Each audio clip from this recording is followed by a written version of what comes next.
प्रारंभ करते हैं।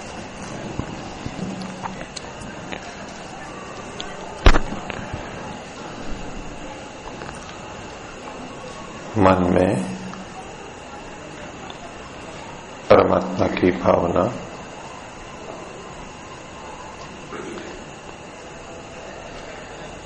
प्रणव ध्वनि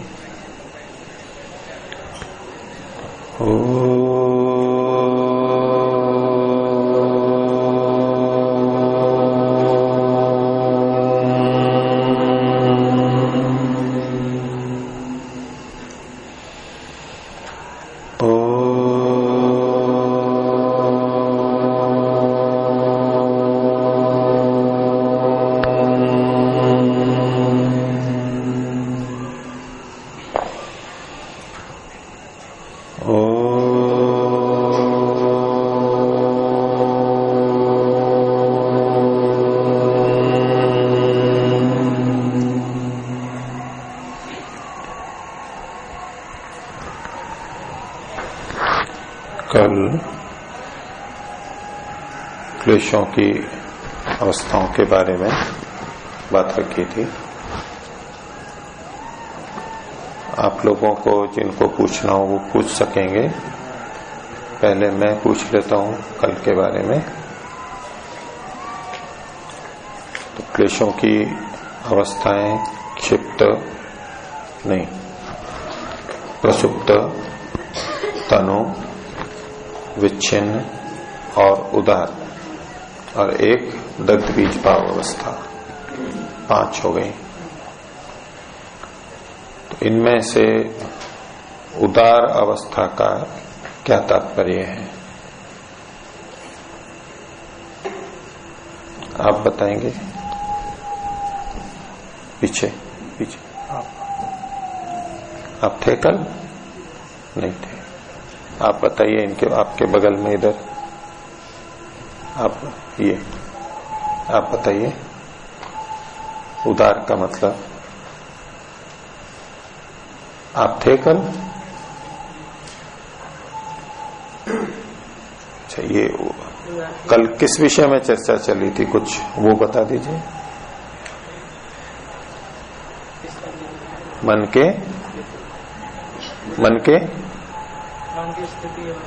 की स्थिति के बारे में। तो क्या मन की स्थितियां बताइए, क्या क्या हो सकती है? कोई कुछ जो याद आता हो बोलिए।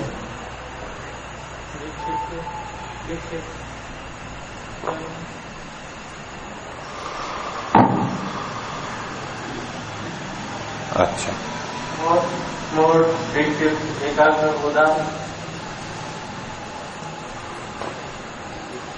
अच्छा, आपने तनु बोला था बीच में। तनु का मतलब बताएंगे कुछ? तनु का मतलब संस्कार कम हो गए हैं, कमजोर हो गए। अच्छा, बैठिए। आप में से उदार को सबसे पीछे कोने में जो है बताइए, जो आता है वो बताइए। उदार का मतलब बताइए।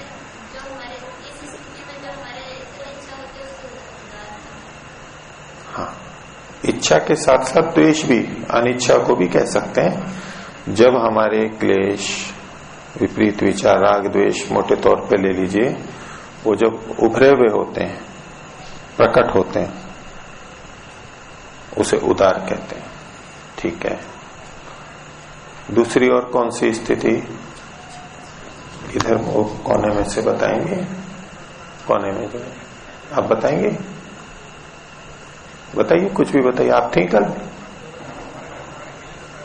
नहीं, उनसे पीछे आप बताइए। आप बताइए, विच्छिन्न को बताइए। हाँ, अच्छा, छिपे हुए तो और भी रह सकते हैं और उसको स्पष्ट करने की अपेक्षा है। इधर सबसे पीछे आप बताइए। विच्छिन्न को बताना है। इन्होंने जो बोला है उसमें कुछ और स्पष्टता कीजिए। जी, नहीं, बैठिए। आप बताइए, पीछे बगल में इनके दूसरी पंक्ति में।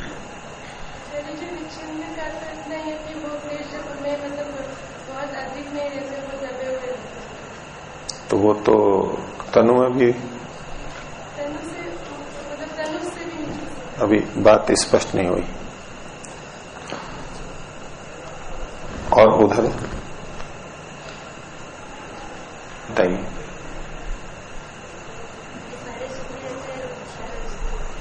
फिर से बोलिए। छिप जाते हैं। आपने कुछ अधिक अच्छा बताया, इन दोनों से बैठिए।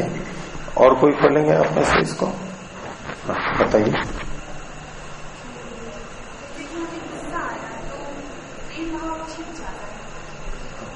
तो इसको यूं कहेंगे, कोई एक वेग उठा, उदार हुआ, तो उससे विपरीत भिन्न जो है वो दब जाएगा, हट जाएगा। ठीक है। तो विच्छिन्न के दो तरह से विच्छिन्न हो सकता है। उभरने पे जो दूसरा विच्छिन्न होता है, तो उदार को भी दो ढंग से कह लीजिए चाहे तो, नहीं तो विच्छिन्न को भी। उसके कोई दो भेद बताए थे आप में से किन्हीं को ध्यान हो? दो दृष्टि से इसको देखा जा सकता है। एक तो क्रोध आया तो प्रेम हट जाएगा। कोई सा भी क्रोध हो तो कोई सा भी राग हट जाएगा, प्रेम हट जाएगा। किसी भी वस्तु से, व्यक्ति से लगाव हो, प्रेम हो, इच्छा हो, वो कब हट जाएगी? जिस समय हमारे को गुस्सा आता है, तो सब किसी के भी प्रति प्रेम हो, गुस्सा तो किसी के प्रति, एक के प्रति आया या कुछ के प्रति आया, बहुतों से प्रेम भी तो होता है, हमारा स्नेह भी तो होता है, वो उस समय नहीं रहता है, समाप्त नहीं हुआ होता है, लेकिन उभरा हुआ नहीं रहता है, हमारे अंदर क्रोध ही क्रोध रहता है। इसी तरह से जब प्रेम या स्नेह उभरा हुआ होता है, तो जिनके प्रति क्रोध है वो दबा हुआ रहता है, वो हट जाता है, उस समय पता ही नहीं लगता है, जैसे कुछ है ही नहीं अंदर, ऐसा लगने लगेगा। तो एक तो विपरीत होने पे हट जाता है। इसके अलावा भी किसी तरह हटता है विच्छिन्न दशा, वो दूसरी चीज बतानी है, कोई ध्यान हो किसी को तो बोलिए। जब कोई विचार आए तो उसके दूसरी बात में सोचने लग जाना, तो ये तो आप उपाय बता रहे हो। सोचने लग जाना चाहिए, ये भी कुछ नहीं है। बैठो। जो विच्छिन्न दशा बनती है उसमें कुछ और भिन्नता होती है, बताइए।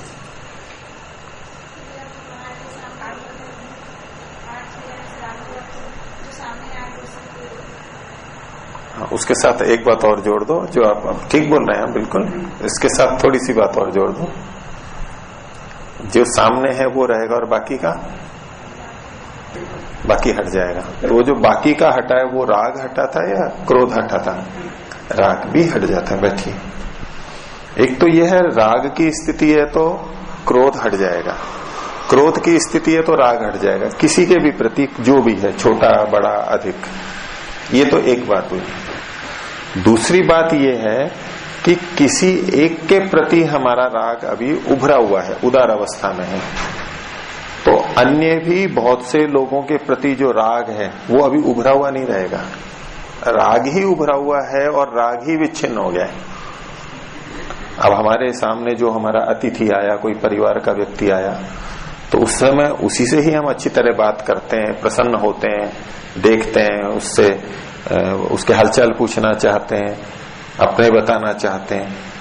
तो ये उसके साथ अभी व्यवहार चल रहा है। तो और भी तो बहुत सारे हमारे मित्र संबंधी आदि हैं, उनके प्रति जो राग होता है वो अभी नहीं उभरा हुआ होता है।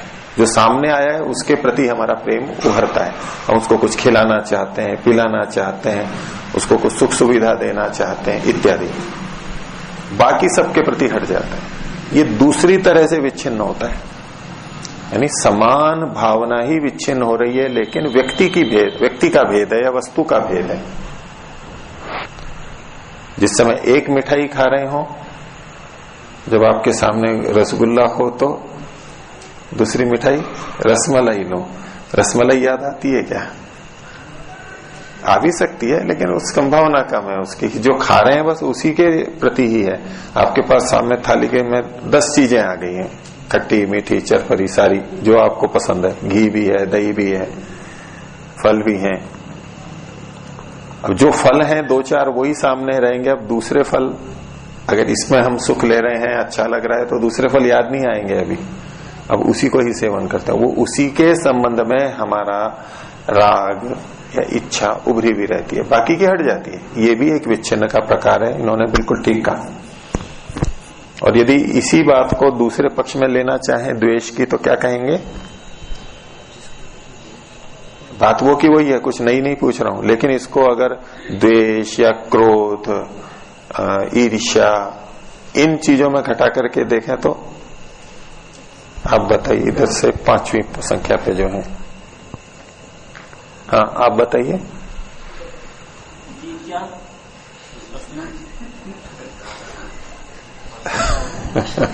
ठीक है, अच्छा ये बताओ अभी क्या चर्चा चल रही थी? मतलब चल रही थी व्यक्ति के बारे में।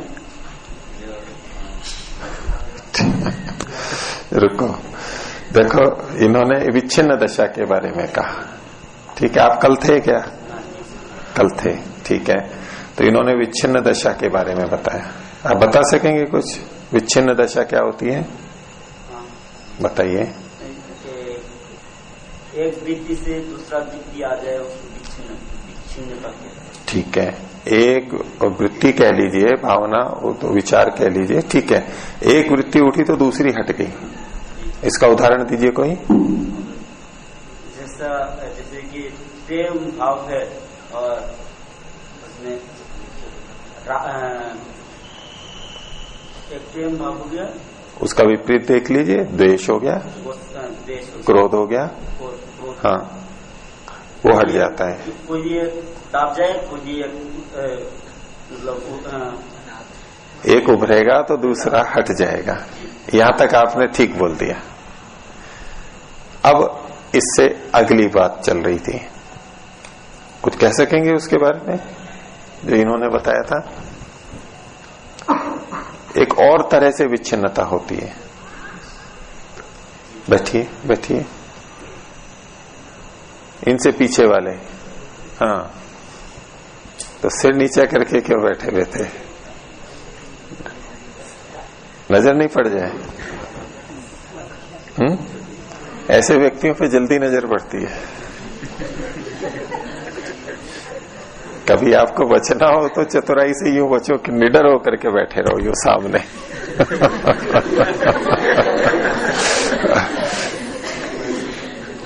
तो जो कहावत है, चोर की दाढ़ी में तिनका होता है, सुन रखी है ये कहावत?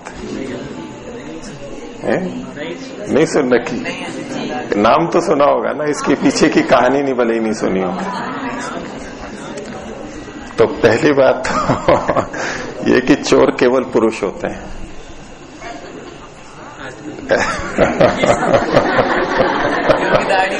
चोर की दाढ़ी ऐसा आप लोग बोल सकते हैं, पर चलो वो जो चोर था वो पुरुष ही था।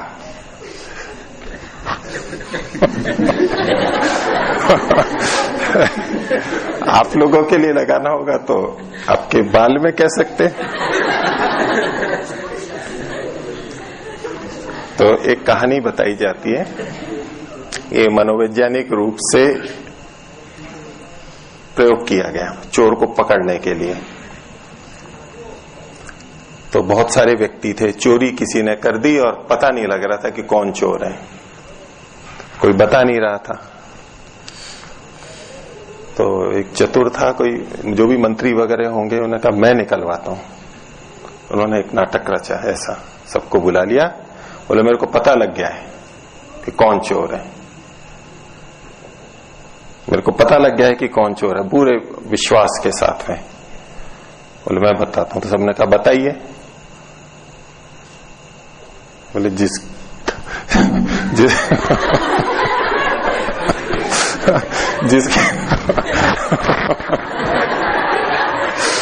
जिसकी दाढ़ी में तिनका है वही चोर है।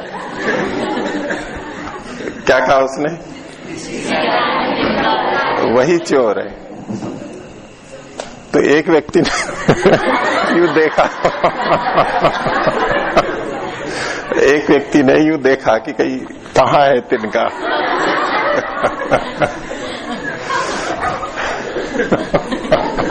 तिनका था नहीं कहीं पर, लेकिन जिसने चोरी की थी उसके मन में चोर था, आशंका थी। तो उसने कोशिश की कि मैं उस तिनके को हटा दूं, कहीं पकड़ा ना जाऊं, इसलिए उसने हाथ फेरा था कहीं।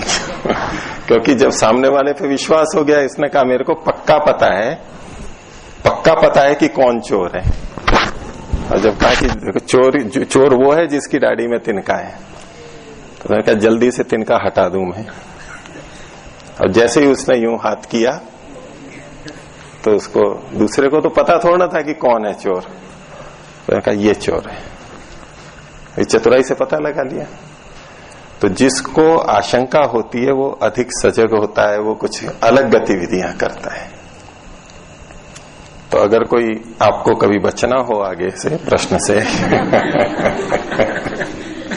कक्षा में भी ऐसा होता है, जो ब्रह्मचारी ऐसा होता है जिसको याद नहीं होता है, बचना होता है, तो या तो छिप जाता है, थोड़ा सा नीचे देखने लगता है, कुछ और कहे कि अध्यापक की आंख से आंख नहीं मिल जाए, कहीं मेरे को ही नहीं पूछ ले। अब अध्यापक तो जानता है, तो अब आपको रहस्य खोल रहा हूं, अब आगे आप इसका भी चतुराई से उपयोग करोगे तो आप भी अध्यापक बनोगे कभी ना कभी। तो अध्यापक को पता लग जाता है ना कि भाई कौन बचने की कोशिश कर रहा है। अच्छा चलो, इनके पीछे वाले बताएंगे, आप ही के पीछे। हाँ, जिनसे अभी मैंने पहले पूछा था, ये लाल जैसा इनका शर्ट है जिनको, इनसे पीछे वाले। हाँ,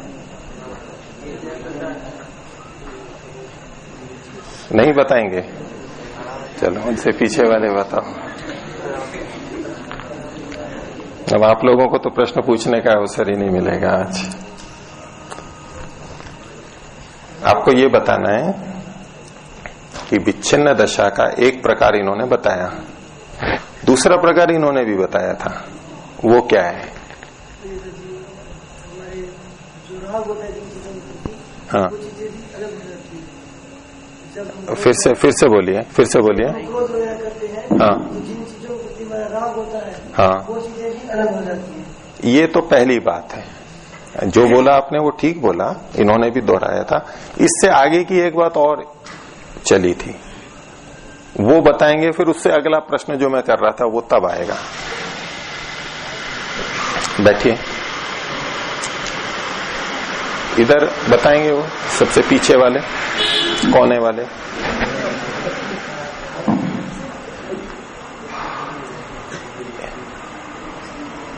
प्रश्न क्या है? राग होगा तो द्वेष हट जाएगा, द्वेष है तो राग हट जाएगा। जिस समय उदार होता है तो दूसरा हट जाता है। ठीक है, इससे आगे की जो बात हुई थी वो बताइए। और भी तरह से कुछ विच्छिन्नता हो सकती है, वो बताइए। नहीं आई समझ में? अच्छा, आप में से किन्हीं को समझ में आई है? अच्छा, आप बताइए। नहीं, वो पीछे वाले। हाँ, प्रकार का सभी के प्रति अगर द्वेष है या राग है, हाँ, सामने वाले के प्रति जो द्वेष है तो अन्य के प्रति जो द्वेष है वो क्षण के लिए हट जाता है। नहीं, वो आप वो ही पहली बार ही बोल रहे हो, मेरे को ऐसा प्रतीत हो रहा है। राग है तो द्वेष हट जाएगा, ऐसा बोल रहे हो आप? नहीं, अगर एक ही प्रकार सभी के प्रति अगर द्वेष है, हाँ, तो अभी जिनके प्रति राग है, द्वेष है, तो अन्य के प्रति जो द्वेष है वो कुछ क्षण के लिए हट जाता है, वो हटेगा। ठीक है, बैठिए। ठीक बोला आपने। जितनों के प्रति हमारा राग है, उनमें से किसी एक का राग यदि उभरा हुआ हो तो बाकी का राग भी हट जाएगा। द्वेष तो हटा हुआ है ही, क्रोध तो हटा हुआ है ही, लेकिन जो व्यक्ति वस्तु हमारे सामने है उसके प्रति राग रहे, अभी उभरा हुआ रहेगा, अन्यों के प्रति चला जाएगा। किन्हीं के कई बच्चे हों तो जो बच्चा सामने है माता पिता के मन में उसके प्रति अभी स्नेह उभरा हुआ है, उसको प्रेम से खाना खिला रहे हैं। अब बाकी बच्चों के प्रति भी भाव है, लेकिन उस समय उदार वृत्ति में नहीं है, वो प्रकट नहीं है। सब बच्चे अलग अलग पढ़ते हैं, कहीं कहीं कभी कोई छुट्टी में आता है, कभी कोई छुट्टी में आता है। जो आया है अभी घर पे या आई है, उसके प्रति माता पिता का भाव अभी उभरा हुआ रहता है, बाकी के प्रति अभी उभरा हुआ नहीं रहता है। दूसरा आएगा या आएगी तो उसका उभरा हुआ रहेगा। तो ये राग का हुआ। इसके विपरीत द्वेष में कैसे होता है ये मैं पूछ रहा था, तो ठीक है आपने बता दिया। तो चलिए आप लोग पूछिए अभी कुछ, फिर नहीं तो मैं ही आपका सारा समय खा जाऊंगा। पूछिए, कोई पूछना चाहते हैं तो। जी, क्लेशों की अवस्थाएं हैं 4, ये सभी लोगों के लिए समान होगी? हर एक के लिए उदार का वही स्तर होगा, तनु का वही स्तर होगा, या सबके लिए अलग अलग? जी, इनका प्रश्न है कि जो उदार तनु आदि अवस्थाएं हैं, इनका स्तर प्रत्येक व्यक्ति के लिए समान ही होगा? प्रत्येक व्यक्ति में जिसमें भी ये अवस्थाएं हैं उसमें और दूसरे व्यक्तियों में, अलग अलग व्यक्तियों में क्या उसका स्तर, जिसमें उदार है तो सबके में समान ही उदार होगा या भिन्न भिन्न होगा? निश्चित रूप से भिन्न भिन्न होगा। एक व्यक्ति में भी भिन्न भिन्न होता है। एक व्यक्ति में अलग अलग वस्तु व्यक्तियों के प्रति भी उदार अवस्था, राग की उदार अवस्था, द्वेष की उदार अवस्था भिन्न भिन्न स्तर की होती है। और एक ही व्यक्ति के प्रति भी हमारा राग या द्वेष जो भी है वो भी उदार अवस्था में न्यूनाधिक होता रहता है। किसी के प्रति शत्रुता है तो किसी दिन तो बहुत आक्रोश उभरा हुआ रहेगा, किसी दिन उतना नहीं रहता है, वही व्यक्ति है सामने लेकिन उतना नहीं उभरा हुआ रहता है। इसी तरह से राग के लिए भी आएगा। तो एक ही व्यक्ति में एक ही वस्तु के प्रति भी जो ये भाव हैं ये न्यूनाधिक होते रहते हैं, उसमें अन्य बाधक या प्रेरक कारण बने रहते हैं। एक ही व्यक्ति में भिन्न भिन्न व्यक्तियों के प्रति भी ऊंचा नीचा होता रहता है। आपका प्रश्न था कि अलग अलग व्यक्तियों में एक ही राग या एक ही द्वेष ऊंचा नीचा होता है नहीं, वो तो निश्चित रूप से होगा। एक में भी ऊंचा नीचा होता है, अन्यों में तो ऊंचा नीचा होगा ही। उदार अवस्था की पूरी सीमा है। एक बिंदु नहीं है कि ये उदार है, एक बिंदु नहीं है कि ये तनु है, एक बिंदु नहीं है वो। अच्छा, आप में से कुछ छोटे हैं, कुछ बड़े हैं? कुछ छोटे हैं और कुछ बड़े हैं। तो बड़े की क्या सीमा है? एक बिंदु कोई बता सकते हैं? बड़े मतलब और छोटे मतलब? और दो ही तो है, सबको दो में ही तो बांटना है। दो हैं तो दो में ही बांटेंगे। तो जितने बड़े हैं उनमें क्या छोटे बड़े नहीं होते हैं? उनमें भी होते हैं, तरतम होते हैं, लंबाई में है, आयु में है, यहाँ पुराने हैं वो बड़े, और जो नए हैं वो, उसमें भी अंतर रहता है। कोई 4 महीने पहले आया, कोई 5 महीने पहले आया, कोई 15 दिन पहले आया, कोई साल, ऐसे जिनको हम नया कहते हैं कि भाई 1 साल के अंदर अंदर आए वो नए हैं। अब उनमें भी तो अंतर रहता है बहुत। तो ऐसे वहां पर भी है, बहुत अंतर है। शास्त्रकार की दृष्टि से वहां कोई उन्होंने कहा नहीं है भेद, उन्होंने बस ये नामकरण कर दिया।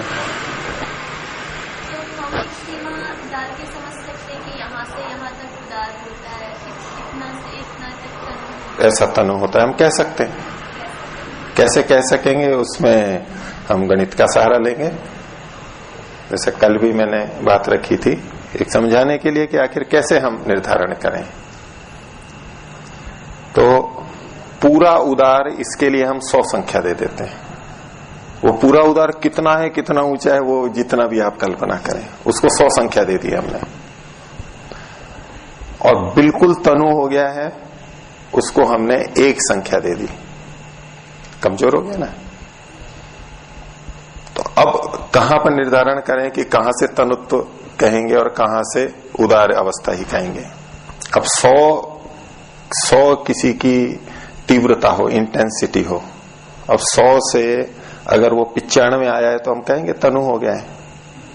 कमजोर तो हुआ है, तनु तो हुआ है, लेकिन अभी वो तनु की श्रेणी में नहीं है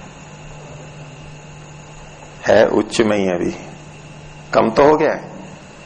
और कोई अरबपति है, बोले 1 करोड़ का घाटा हो गया, गरीब हो गया वो। और दूसरा कोई व्यक्ति 1 लाख हो, बेचारे के पास 90,000 चले जाएं तो वो तो गया, उसके 1 करोड़ चले गए तो भी कोई फर्क नहीं पड़ा उसको, है तो अभी भी धनवान ही वो। तो अब आप लोग युक्ति से बताइए कहां तक होना चाहिए। अब 95 को तो आप उदार कहेंगे, ठीक है, तीव्रता अभी 95 है। भूकंप का पैमाना आता है ना, भूकंप तीव्र स्तर का भूकंप, अति तीव्र रिक्टर स्केल पर वो कहते हैं भूकंप की तीव्रता 8, 9, 10, 1 से 10 तक करते हैं। भूकंप किस तीव्रता वाला था? 3 वाला था तो बोले हल्का था, 4 वाला था, 5, 6, 7, 8, 9, वो स्केल बोलते हैं रिक्टर स्केल, उसके आधार पर कि बहुत ज्यादा कांप रही थी धरती। तो कहां तीव्र वाला कहेंगे, कहां मंद वाला कहेंगे? तो ऐसे उदारता को कहां, 95 वाले को क्या कहेंगे, उदार या तो तनु?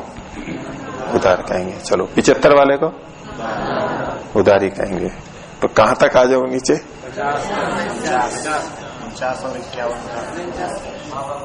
51 में भी है तो उसको हम उदार में डाल देंगे, ठीक है। और 49 अगर आ गया है तो तनु में डाल देंगे। चलो इसको दूसरे ढंग से भी समझें कि पापी अधार्मिक और पुण्यात्मा धार्मिक, कैसे तय करेंगे कि ये धार्मिक है, ये अधार्मिक है? 2 ही वर्ग हैं। क्या धार्मिक की क्या पहचान? कि जो धर्म ही धर्म करता हो, पुण्य ही पुण्य करता हो, यानी 100%। और अधार्मिक की, अपुण्यात्मा की क्या पहचान? जो 100 पाप जितने करता हो, यानी 100% पाप ही पाप करता हो, ठीक है। यही कहेंगे ना, वे कहेंगे ये अधार्मिक है, तब उसमें धर्म का तो कोई चिन्ह होना नहीं चाहिए फिर। और जो धार्मिक है उसमें अधर्म का कोई चिन्ह नहीं होना चाहिए, 100% होने चाहिए। तो क्या ऐसे कोई व्यक्ति मिलेंगे जो 100% पुण्यात्मा हो? दुर्लभ, कोई इक्का दुक्का। और कोई 100% पापात्मा हो, ऐसा कोई दुर्लभ, इक्का दुक्का। तो फिर तो ये धर्म, बाकी बीच वालों को क्या कहेंगे?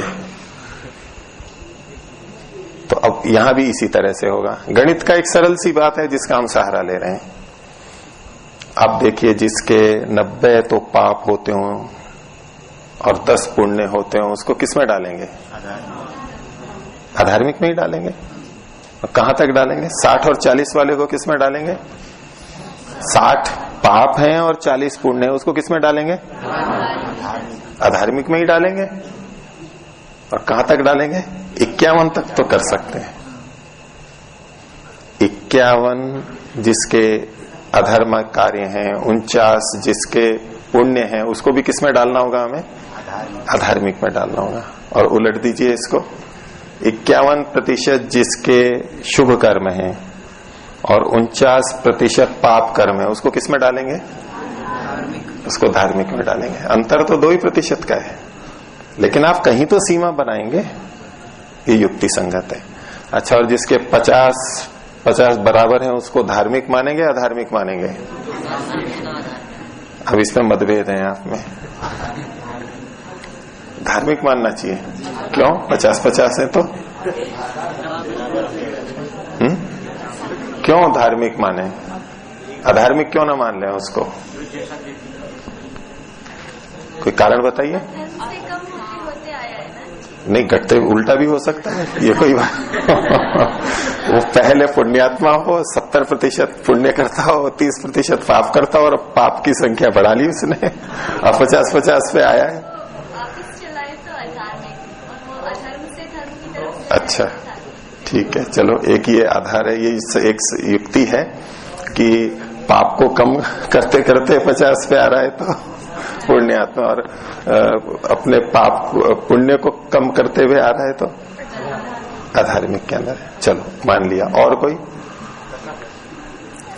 परमात्मा क्या व्यवहार करता है? अगर कोई व्यक्ति 50% पुण्य है और 50% पाप है, तो पापियों को तो वो मनुष्य जन्म देता नहीं है, जिनके पाप अधिक हैं उसको अन्य शरीर देता है पहले, और जिनके पुण्य अधिक है उनको मनुष्य शरीर ही दे देता है। तो समस्या तो परमात्मा के सामने भी रही होगी, ऐसे उसके सामने कोई समस्या नहीं होती, हम अपनी दृष्टि से सोच सकते हैं।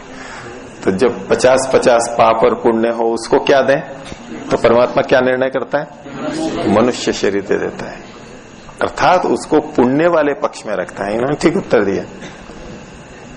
अब परमात्मा का व्यवहार, महर्षि का कथन कि 50-50 पाप पुण्य हो तो मनुष्य शरीर दे देता है।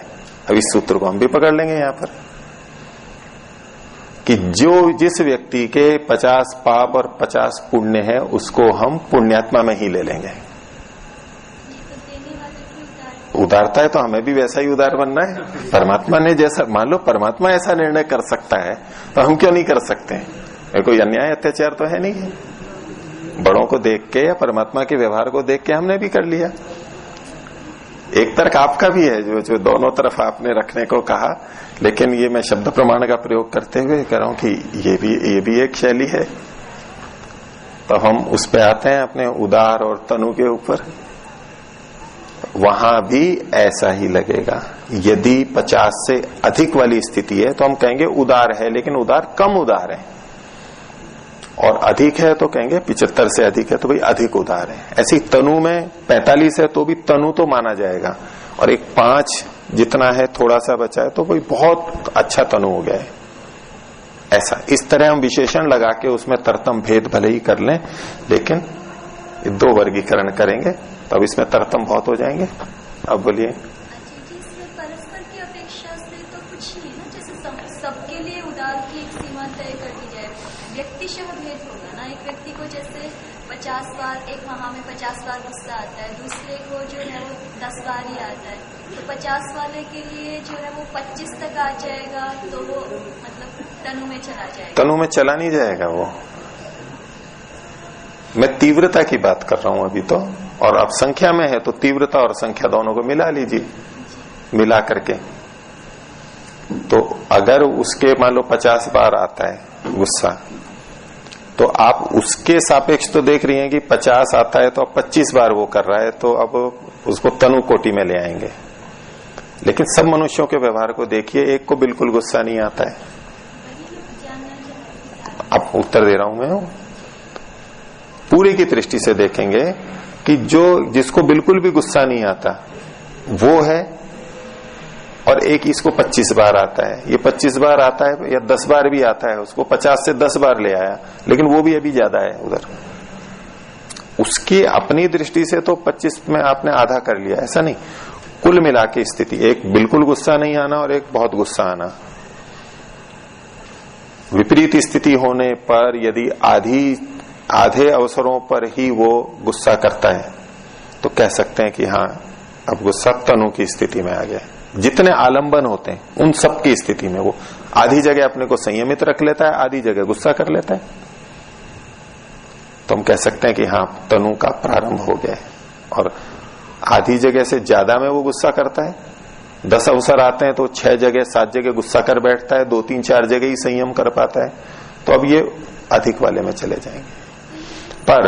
पर हम जो उदार और तनु देख रहे हैं वो उस तरह नहीं देख रहे कुल संख्या की दृष्टि से। वो पाप पुण्य वाला मत लेना यहाँ पर, उस संख्या की दृष्टि से हम केवल तीव्रता देख रहे हैं। एक ही स्थिति, गुस्से की स्थिति एक स्थिति, अब वो बहुत तीव्रता से उठी हुई है, और एक बहुत कम है, बस उसी में ही ऊंचा नीचा देखना है। तो एक ही में ही तो हम तनुत्व देख रहे हैं, क्योंकि उसी का तनुत्व देख रहे हैं और उसी की उदार अवस्था देख रहे हैं। इसको आपको जो अलग अलग यूं कुल व्यक्ति कुल मिला के देखेंगे, वो पाप पुण्य वाला जो उदाहरण था ना, उसकी शैली से चला जाएगा। एक ही स्थिति में देखना है। उसमें जब देखेंगे तो जितना कम से कम हो सकता है, जितना अधिक से अधिक हो सकता है, उसमें बीच का एक, अब वो बीच का भी एकदम पूरा तो निर्धारण नहीं, हम अपने अपने हिसाब से कर लेंगे। हाँ भाई अब ये तनु स्थिति में आ गए हैं। उसके लिए मैंने आपको कल एक बात जो बोली थी कि जब ये तनु होते हैं तो हमारे व्यवहार में बाधा नहीं खड़ी करते हैं। गुस्सा आ गया, अब गुस्से के कारण पढ़ाई नहीं हो रही है, गुस्से के कारण उपासना नहीं हो रही है, गुस्से के कारण भूख नहीं लग रही है, गुस्से के कारण नींद नहीं आ रही है, ये उदार अवस्था ही मानी जाएगी। एक है कि गुस्सा तो आ गया लेकिन फिर भी हम पढ़ रहे हैं, पढ़ लिए, पढ़ने में हमारे को इतनी बाधा नहीं हो रही, भोजन भी किया, अन्य कोई आया तो उससे भी प्रेम से बात कर ली हमने, आया था गुस्सा किसी व्यक्ति से, हम तभी भी है, लेकिन कोई नया व्यक्ति आ जाए जिससे हमारे गुस्से का कोई मतलब नहीं है, वो तो अच्छा व्यक्ति है हमारी दृष्टि में, तो हम उससे भी प्रेम से बात कर सकते हैं। और एक गुस्सा ऐसा होता है कि किसी से गुस्सा हो गया, अब कोई दूसरा व्यक्ति आया है तो उससे भी वो बात नहीं कर सकता है। ये क्या अवस्था है, इसको उदार पक्ष में डालेंगे। तो एक मोटा निर्धारण अपनी दृष्टि से क्या कर सकते हैं, जिस वेग में हम अपने अन्य सामान्य कार्य, प्रगति के जो उन्नति के अवसर हैं, कार्य करना है, उत्थान करना है, उस सब में बाधा पैदा होने लग जाती है, तो ये उदार अवस्था ही में ही ले लेंगे हम उसको।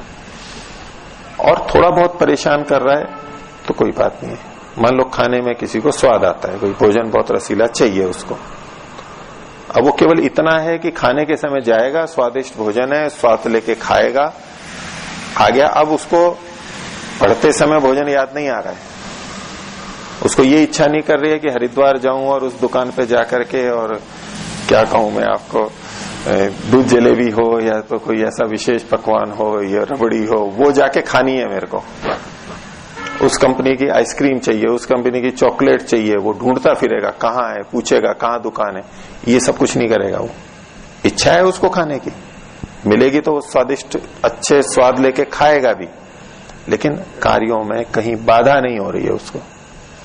इसको तनु स्थिति में रखेंगे। अब उसके तरतम भेद फिर होंगे, जहां बाधा होनी शुरू हो रही है तो ये हम कहेंगे उदार अवस्था में। और वैसे तनु है किसी का, अब वो मिठाई सामने आ गई, अब ले आए, अब पढ़ाई नहीं हो सकती उससे, अब पढ़ाई नहीं करेगा। अब वो बच्चा कहेगा कि नहीं पहले उसको खा लो फिर पढ़ाई करूंगा। जब तक नहीं थी तब तक तो वो सहन कर रहा था, तब परेशान नहीं कर रहा था, लेकिन आ गई तो अब तो आई गई है, हमारे लिए आई है तो हमारे को दे दो, बस अब खा लेंगे, फिर मैं शांति से करूंगा। अब इस समय वो उदार हो गया क्योंकि आलम्बन आ गया, वो मिठाई घर में आ चुकी है, वो बच्चा खाएगा उसको, तभी वो काम करेगा इत्यादि। तो उदार और तनु ये अवस्था से देख सकते हैं। ठीक है, इतना ही रखते हैं, बाकी को तो कोई अवसर नहीं मिला। किसी को और पूछना हो तो फिर मैं कल ये विषय उसी तरह से, और नहीं तो मैं अगले प्रश्न ले लूंगा।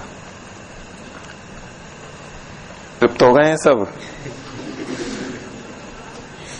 ठीक है, कल आपकी इच्छा करे तो पूछ लेना।